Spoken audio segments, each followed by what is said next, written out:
நிற்கவில்லை என்று கர்த்தர் வார்த்தையை கொடுக்கிறார். இன்னைக்கு ஒருத்தர் கூட உங்களுக்கு முன்னாடி நிற்க முடியாது. ஏன்னா அபிஷேகத்தின் வல்லமை உபாகமத்தின் புஸ்தகம் 11வது அதிகாரம் 22 இருந்து 32 வரைக்கும் வாசிங்க. உபாகமம் 11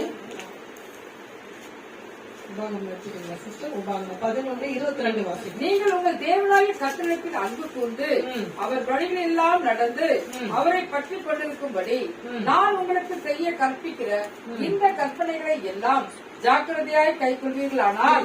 ஒரு நிமிஷம். உபாகமம் 22 உபாகமம் 22 சொல்லு. 11:20. நீங்கள் உங்கள் தேவனாகிய கர்த்தரிடத்தில் அன்பு கூர்ந்து அவர் வழிகளில் எல்லாம் நடந்து